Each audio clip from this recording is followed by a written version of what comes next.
Hi, welcome to GyanNotes. I am Spandan, and in this video we will be discussing about what is information. So in the last video we learned that data is a collection of facts.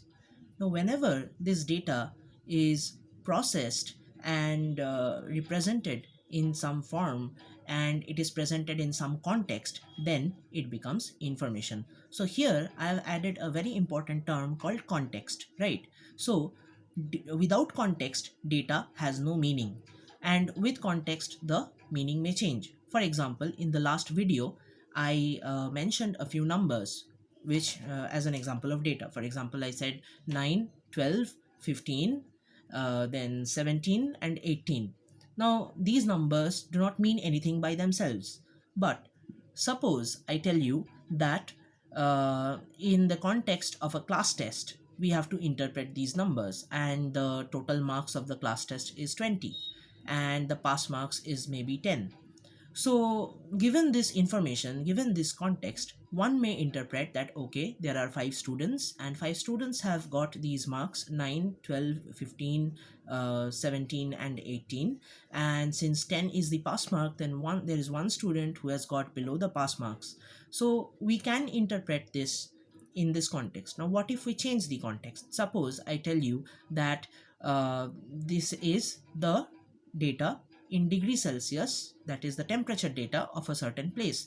Then you are getting that the average temperature of every day of 5 consecutive days is given to you as 9, 12. So this is nothing but 9 degrees Celsius, 12 degrees Celsius, 15 degrees Celsius, and so on, right? So the context determines what the data will represent.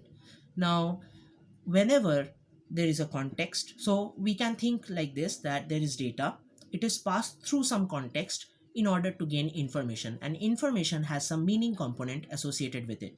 So data has to be presented in some context, and whenever this data is interpreted, it becomes information. So this is very important. And for this information, now what do we do with this information?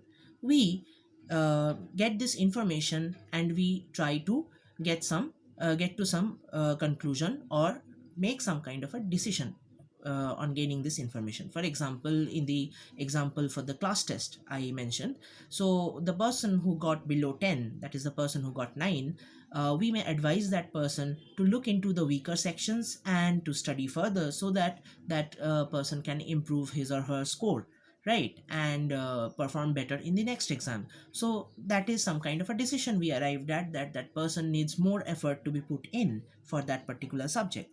So likewise, we have to for the other example, we can assume that since the temperature data was well below 20, so one has to carry warmer clothes before visiting that particular place, right?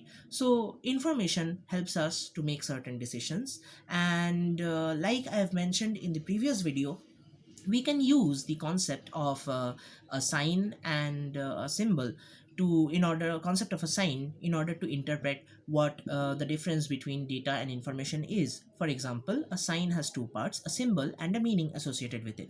So the symbols which are used are known as data, and the meaning which gets associated, that meaning is called the information. And this information is always relevant in context to a particular data. So that is what we have learned in this particular video. In the next video, we will be discussing what knowledge is. So stay tuned, like this video if you find it interesting and useful, and subscribe to this channel as well. I'll see you in the next video. Till then, bye.